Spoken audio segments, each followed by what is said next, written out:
You know that feeling when the floor drops out, when the people you die for leave you bleeding, when you scream at the sky and the only thing that answers is an echo.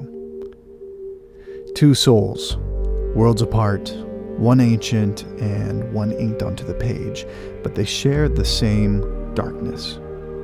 Guts, the black swordsman, defined by the ultimate betrayal, sacrificed by the man he revered the most. And Job, the righteous man, God's supposed favorite, suddenly becomes a target, loses everything, children, wealth, health, everything, overnight. Both pushed beyond limits, both staring into an abyss where comfort should be, both asking, why? We see Job's cry. Why do the wicked prosper? That's the same raw wound we see in Guts. The injustice burns. One fights demons with a slab of iron, the other battles despair with broken pottery. Different weapons, different eras, same war within. On the surface, one is an ancient story of faith tested, and the other a brutal manga filled with demons and darkness. But look closer, and you'll find startling parallels. Both Job and Guts face unimaginable loss and torment. Both grapple with malevolent supernatural forces, and both ask profound questions about why they suffer. So buckle up as we explore the similarities between these two iconic figures, how demons impact their worlds, how they respond to their hellish circumstances, and what timeless lessons we can glean from the sufferer and the struggler. The book of Job introduces him as a righteous, blameless man, blessed with wealth, a large family, and unwavering faith.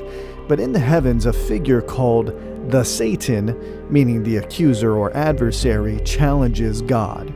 Satan claims Job is only faithful because God protects and blesses him. Take it all away, Satan wagers, and Job will curse God.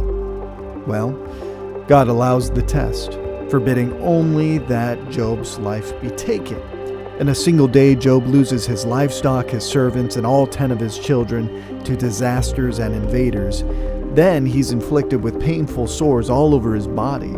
His wife tells him to curse God and die, and his friends arrive, initially silent in mourning. But then, they argue that Job must have sinned to deserve this punishment.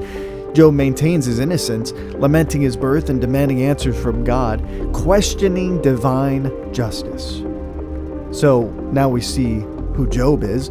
Let's look at Guts, the black swordsman from Berserk, the struggler. Guts' life starts in trauma.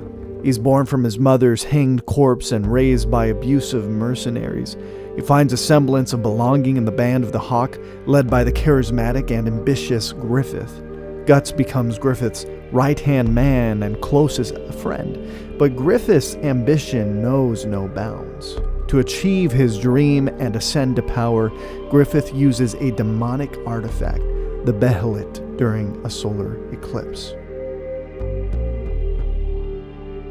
This event, the eclipse, transports the band of the Hawk to a demonic realm where Griffith sacrifices them all to be reborn as Femto, a member of the godlike demons known as the God Hand. The Hawks were slaughtered by monstrous apostles, humans who sacrificed loved ones for power. Guts watches helplessly as his comrades die, and Griffith, now Femto, assaults Casca, their female captain, shattering her mind. Guts loses his left arm and right eye trying to intervene before being rescued by the mysterious Skull Knights. Branded as a sacrifice, Guts is now constantly pursued by evil spirits and demons drawn to the mark. Armed with a massive dragon slayer sword and a prosthetic arm, he embarks on a brutal quest for vengeance against Griffith and the God Hand, forever battling both external monsters and the consuming rage within him, known as the Beast of Darkness. So, What are the parallels in suffering? Well, the first one is devastating loss. Both lose everything that matters. Job loses his children, wealth, and health instantly. Guts loses his comrades, his leader to betrayal, his physical integrity, that being his arm and his eye, and the woman he loves. He loses her to trauma and demonic influence. We see a supernatural cause. Their suffering isn't random misfortune. Job's is a direct result of a heavenly wager inflicted by Satan with God's permission. Guts' suffering stems from the eclipse orchestrated by the God hand and Griffith's choice, part of a larger, seemingly malevolent causality. Then there's the sense of justice. Both grapple with suffering that feels profoundly unfair. Job knows he is righteous, yet faces divine wrath. Guts is betrayed by his closest friend and marked for eternal torment by the brand of sacrifice. But let's look closer at these demonic forces here. In Job, the Satan acts as an accuser, testing Job's faith. While terrifying, this force operates within limits set by God. The story explores suffering as a trial, a mystery within God's complex plan. In Berserk, the demonic is pervasive and actively malevolent. The God Hand and their apostles represent a hierarchy of evil derived from the idea of evil. This is an entity born from humanity's collective desire for a reason behind their suffering. They manipulate causality, orchestrate events like the eclipse, and thrive on human misery. The brand of sacrifice Guts bears physically attracts these entities, making his life a literal constant battle against demons. Now let's see, how do they respond to these horrific circumstances? Well, Job mourns deeply. He curses the day he was born and fiercely debates his friends, defending his innocence. He boldly questions God, demanding an explanation for the injustice he sees. However, crucially, he never curses God himself. When God finally responds from a whirlwind, he doesn't explain Job's suffering directly, but he highlights Job's limited understanding compared to the vastness and complexity of creation. Job humbly accepts his inability to comprehend God's ways. He repents for his accusation, but his faith remains. And it's deepened by acknowledging the mystery. He submits not in defeat, but in awe. Then we see Guts. Guts responds with fury, defiance, and an unwavering will to fight back.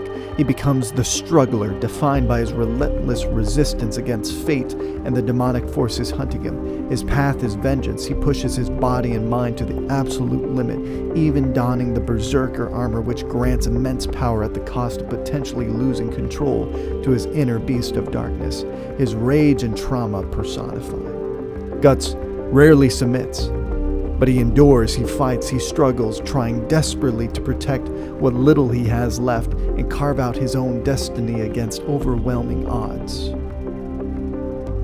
So why am I talking about Job and Guts? Why am I comparing the similarities between Job and Guts?